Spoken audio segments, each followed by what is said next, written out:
गद्यखंड अध्याय 5 रोज। लेखक सच्चिदानंद हीरानंद वात्स्यायन अज्ञेय। विधा कहानी विस्तृत समरी। दोपहर के उस सूने समय में जब मैं उनके घर पहुंचा तो मुझे ऐसा लगा मानो उस घर पर किसी शाप की छाया मंडरा रही हो।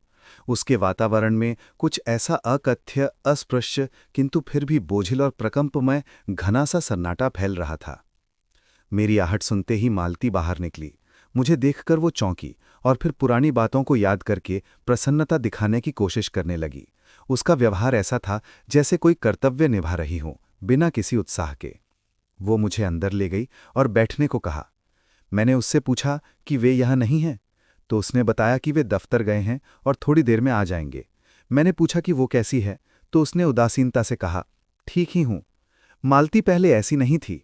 मैं उसे सखी मानता था क्योंकि हमारा संबंध दोस्ती का था। हम कभी भाई बहन की तरह नहीं लड़े। वो बचपन में बहुत चंचल और उद्यमी थी। उसके माता पिता उससे तंग रहते थे। एक बार उसके पिता ने उसे एक पुस्तक लाकर दी और कहा कि 20 पेज रोज पढ़ना, हफ्ते बाद देखूंगा। मालती ने उस पुस्तक के पन्ने फाड़कर फेंक दिए। वो लड़ती आज इतनी शांत हो गई थी कि कुछ कहती ही नहीं थी। वो एक पंखा उठा लाई और मुझे हवा करने लगी। मैंने आपत्ति की तो उसने कहा, नहीं, कोई खास गर्मी नहीं है। फिर वो पंखा रखकर आंगन की ओर चली गई। मैं उसके पीछे पीछे चला गया। उसका शरीर दुबला हो गया था। वो सादे कपड़ों में थी। ऐसा लग रहा था जैसे किसी ने उसे जबरदस्ती इस शांत वातावरण में कैद कर दिया हो। तभी बच्चे के रोने की आवाज आई। मालती ने कहा, ये रोता ही रहता है। वो बच्चे को लेकर लौटी। मैंने देखा कि बच्चा बहुत कमजोर था। मालती ने बच्चे को मुझे देने की कोशिश की, लेकिन वो मेरी ओर देखकर और जोर से रोने लगा। मालती ने उसे जमीन पर लेटा दिया और रसोई की ओर चली गई। थोड़ी देर बाद महेश्वर यानी मालती के पति आए। वे एक पहाड़ी गांव की सरकारी डिस्पेंसरी में डॉक्टर हैं। उनका जीवन भी एक निश्चित ढर्रे पर चलता था। रोज सुबह डिस्पेंसरी जाना, दोपहर को लौटना और फिर शाम को मरीजों को देखना। महेश्वर ने मुझसे कुशल मंगल पूछा और फिर हाथ मुंह धोने चले गए। उनके आने से घर का सन्नाटा थोड़ा कम हुआ। मालती रसोई से खाना तैयार होने की सूचना दे रही थी। मैंने महेश्वर से पूछा कि उनका काम कैसा चल रहा है। उन्होंने बताया कि यहाँ एक खास बीमारी है, गैंग्रीन। ये कांटा चुभने से होती है। इलाज न होने पर पैर काटना पड़ जाता है।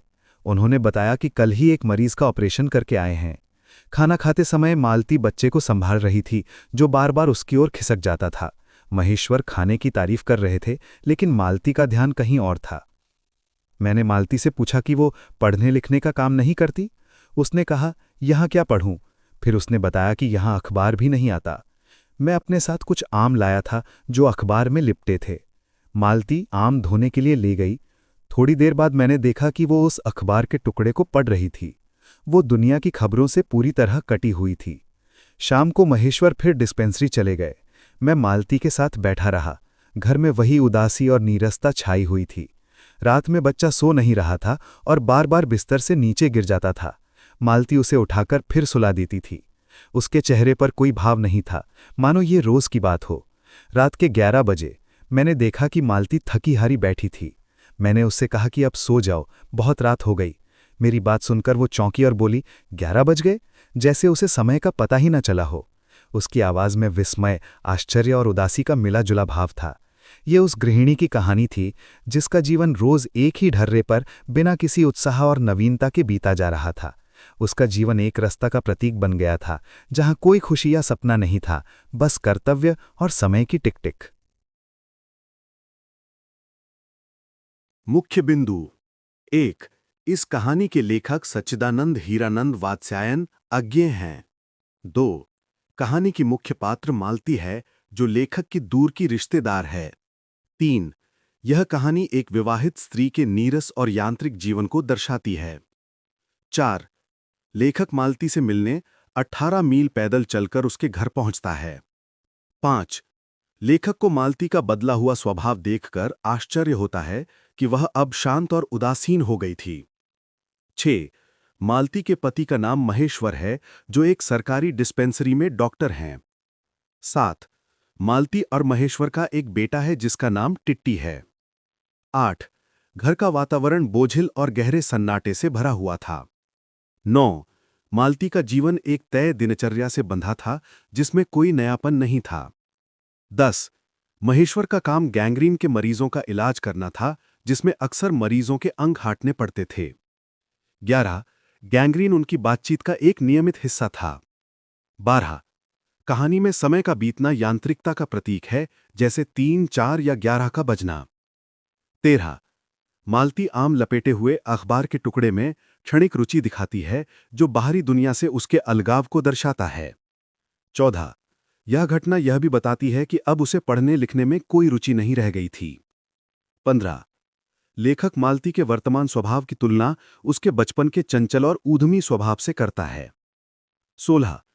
बच्चा अक्सर रोता या सोता रहता है, जो घर के उदास माहौल को और बढ़ाता है। 17. बच्चे के बिस्तर से गिरने पर मालती की प्रतिक्रिया थकी हुई और आदत से भरी थी, उसमें कोई घबराहट नहीं थी। 18. इस कहानी का मूल शीर्षक गैंग्रीन था। 19. कहानी का शीर्षक रोज मालती के जीवन की एक रास्ता और पुनरावृत्ति को उजागर करता है। 20. कहानी का अंत मालती के यह कहने पर होता है कि 11 बज गए हैं, जो उसके यांत्रिक जीवन के जारी रहने का संकेत है। परिभाषाएं। 1. गैंग्रीन एक विशेष प्रकार का घाव या रोग जो अक्सर कांटा चुभने या चोट लगने से होता है और समय पर इलाज न होने पर उस अंग को काटना पड़ता है। 2. अकथ्य जो कहा न जा सके, कहानी में घर के वातावरण को अकथ्य बताया गया है। 3. निर्लिप्त किसी चीज से लगाव न रखना, उदासीन, बच्चे के गिरने पर मालती का भाव निर्लिप्त था। 4. व्यतिक्रम नियम का टूटना या क्रम में बदलाव, महेश्वर के जीवन में कोई व्यतिक्रम नहीं था। 5. विस्मय आश्चर्य, रात में 11 बजने पर मालती की आवाज में विस्मय का भाव था।